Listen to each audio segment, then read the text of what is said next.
The first episode of Star Trek Picard is out, and I watched it, and I can't believe how much I liked it. And I'm worried, because quality has been one of the biggest problems with Star Trek lately. But I have to say, I'm very excited for what is to come.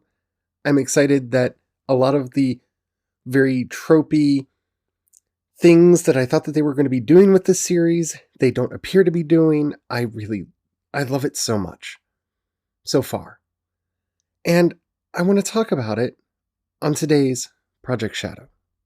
Can you hear me? I have something to say.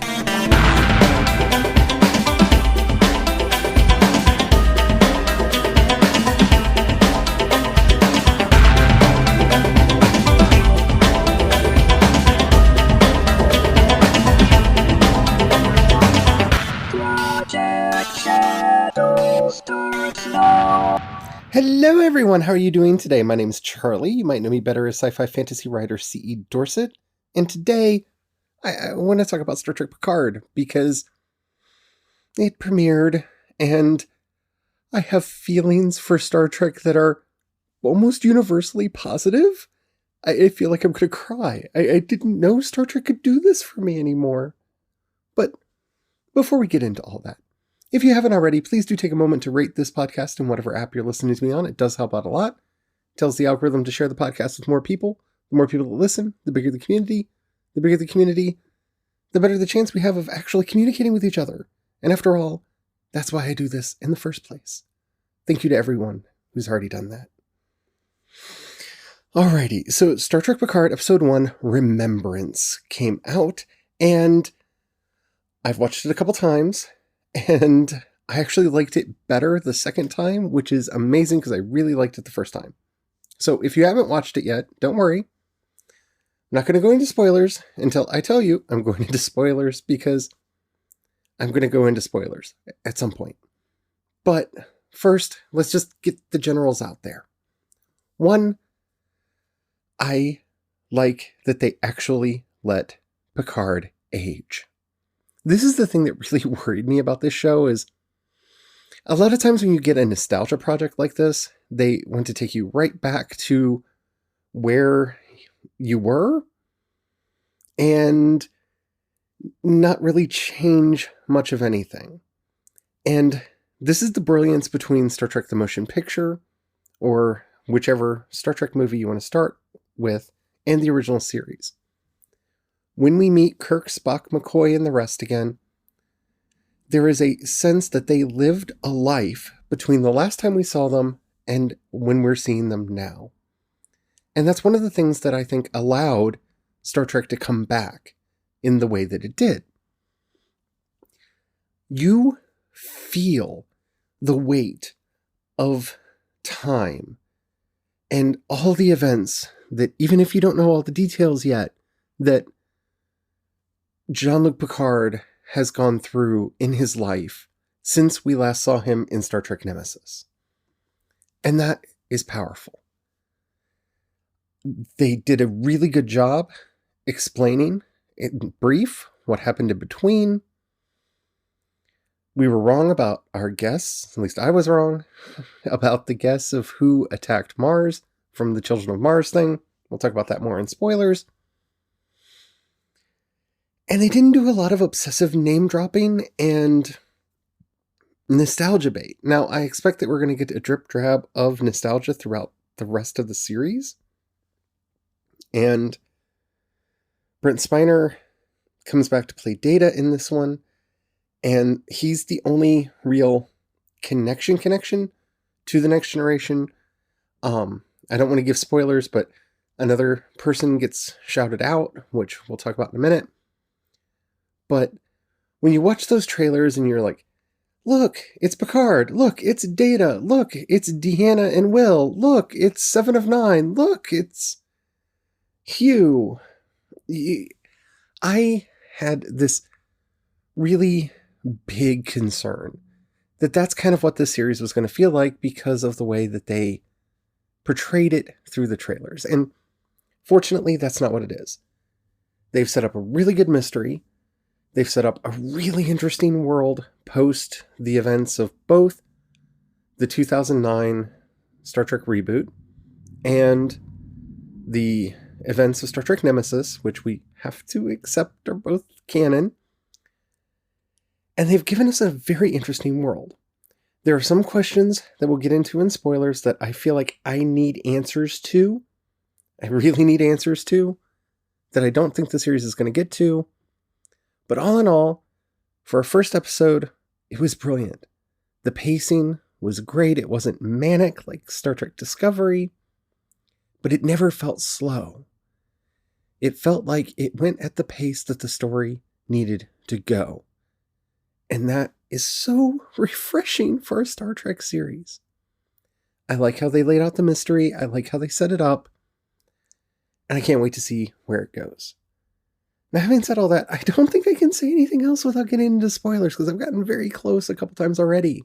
So, I'm sorry for not talking more outside of the spoiler zone, but so much happened. Okay, so if you have yet to see Star Trek Picard Episode 1 Remembrance, and you don't want any spoilers, now is the time to pause the podcast, go watch it, come back.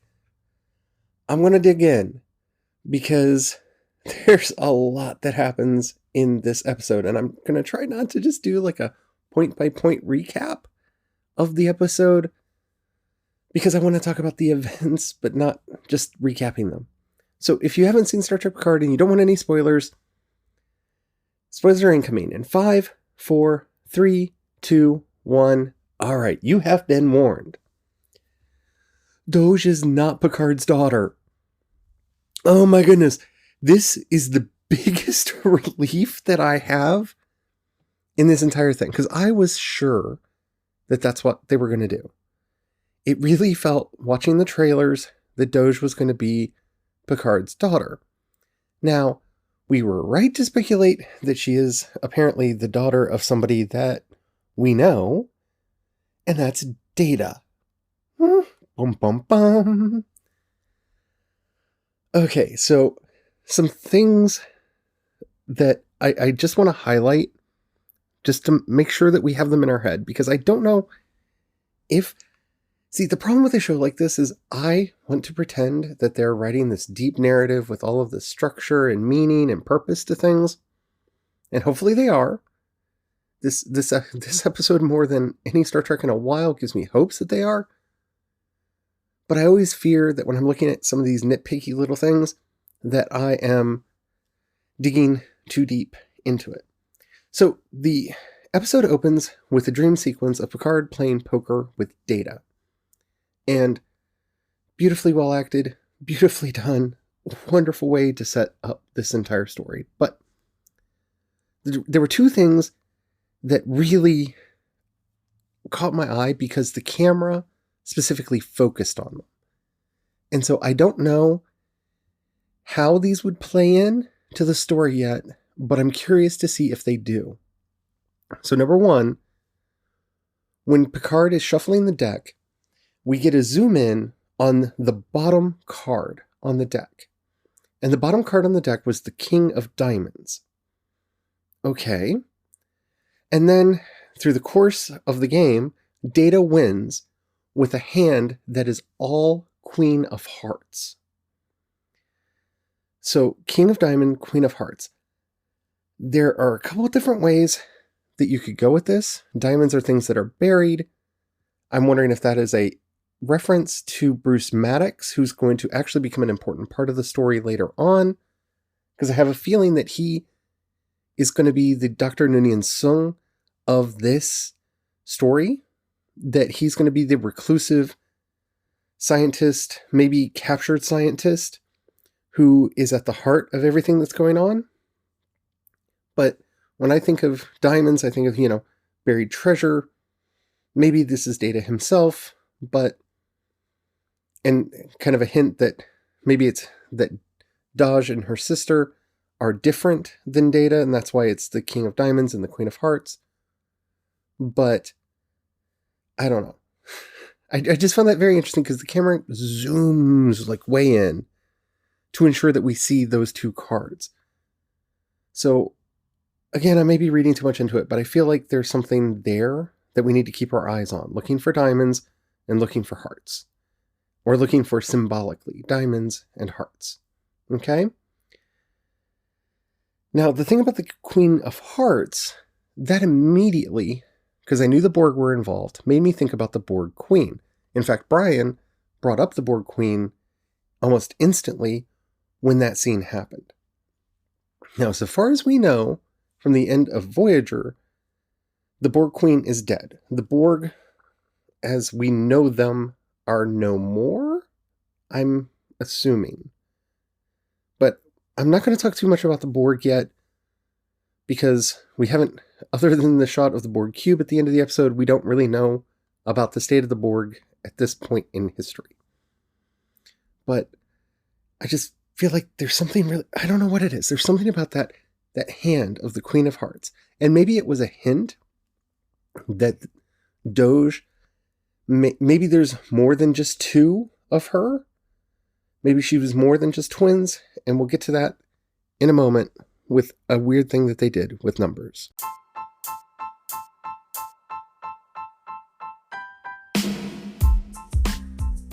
So, I have not been able to find any significance, if there is any, in some of the numbers that they mentioned in the show, but I thought I would just bring them up because, Okay. So, we find out that a group of rogue synthetics are the people who attacked Mars in that scene that we saw in The Children of Mars and in the backstory to this. And during that attack, 92,143 lives were lost on Mars, and Mars is still on fire.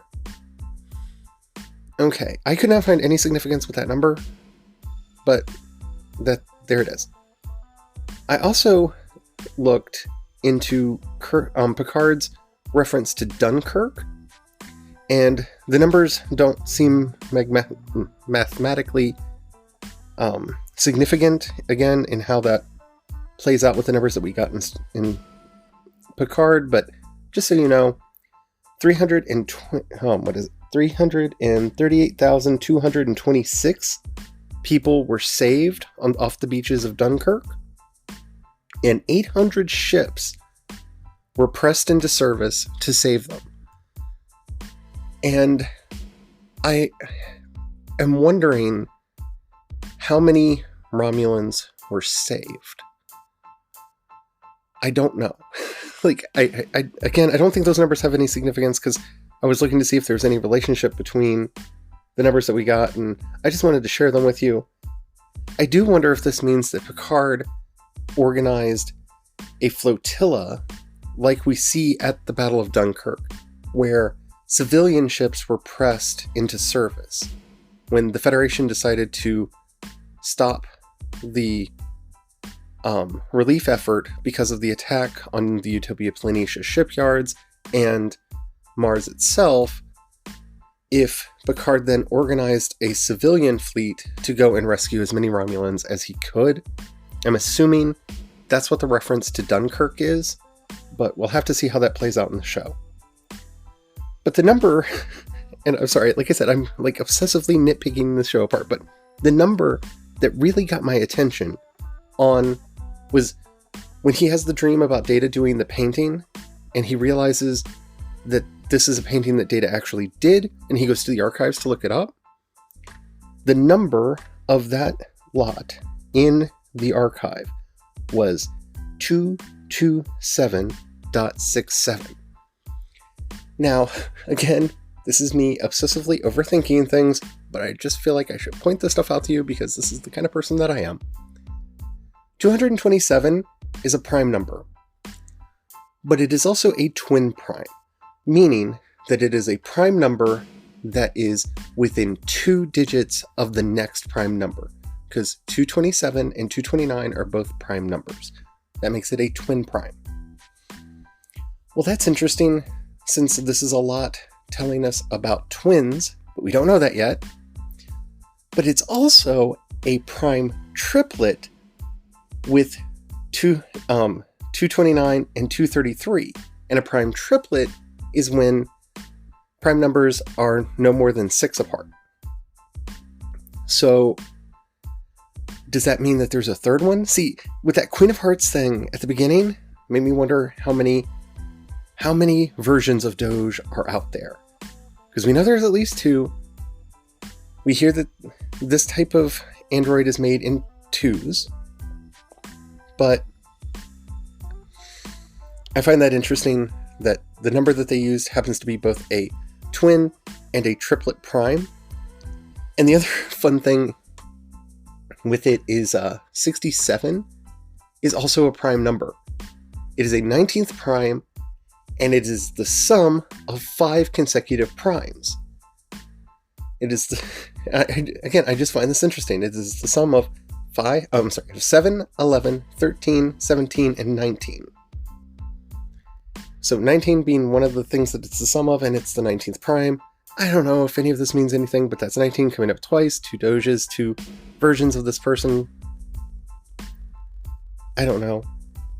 It may be nothing. It may mean nothing, but the fact that they used 2 prime numbers for the number of this lot, just that seems beyond coincidence for me, and that one is a twin and triplet prime, and the other is a prime that can be constructed from 5 consecutive primes. That feels like those numbers were picked on purpose, with purpose. And I haven't heard anybody else mention that, but I'm a weird math nerd and I look at numbers because it's what I do. So again, I don't know if those are significant or not, but I wanted to share them. I think it's very interesting that the lot that we find out who Doge is from happens to be 2 primes, one of which being a twin prime. I find that fascinating, and I don't think it's an accident. And I'm going to say bravo to the writing team, because that's really cool, whether they intended it or not, but I have to believe that it is intentional. Now, we learn that this process for bringing her about is called fractal neuronic, radiating, and I don't know. I like this idea, but I'm not going to talk about it until we hear more. I thought that was interesting. So there are 2 of them. One is apparently working on the Borg cube. That's interesting, and that's how we're going to get into all of that. I think one of the most exciting things for me about this episode is how it turned on this crazy detective brain in me, that I'm looking at the cards and I'm looking into these numbers and I'm like digging in. Like, I did math today to try to figure out if the number for the number of lives lost had anything to do with any of these other numbers and stuff, because it turned my obsessiveness on again. And that is a good thing. You know how much I love Star Trek, and the mystery that they've set up with this idea that part of Data's essence could still be alive. This is such a powerful idea to bring into Star Trek. And even more than that, seeing a Star Trek that's not afraid to have a voice and to have opinions. I mean, to me, the best moment in this entire thing was during the interview, when they're talking about the flotilla that he sent to Mars to save... that he sent to Romulus. And the interviewer says, Romulan lives. And Picard corrects her and says, no, lives. Because that's that thing that I keep saying that Star Trek's been missing. That edict. Infinite diversity and infinite combination. That this is the heart of what makes Star Trek powerful. And to see Jean-Luc Picard living with 2 aides who are Romulans in this future world, it was brilliant and it was wonderful and I loved it. And I've shared my weird obsessions with you. But all in all, great episode. Now, the one big question, well, 3 big questions that I have from this episode is, what happened to his brother? What happened to his sister-in-law? And what happened to his nephew? I need answers. I can assume that his brother was older than him and maybe has already died. Maybe both of them have. But what happened to Renee? What happened to Renee? I was afraid that the show was going to be secretly about Renee Picard, and they have convinced me that it's not. But the fact that we have Jean-Luc living at Chateau Picard without any reference to Renee, what did he do? Did he run off and join Starfleet? Is he still a member of Starfleet? I want a reference to him, especially if he is a member of Starfleet. I think one of the most interesting things they could do to bring him back would be to have Picard start causing trouble and for Starfleet to pull Renee out to be like, yeah, but we still have a good Picard and try to play him off of his uncle. I think that would be really interesting. I don't know if they're going to do that or not. I want to know what the Romulans are up to. I want to know what's going on. What did Maddox do?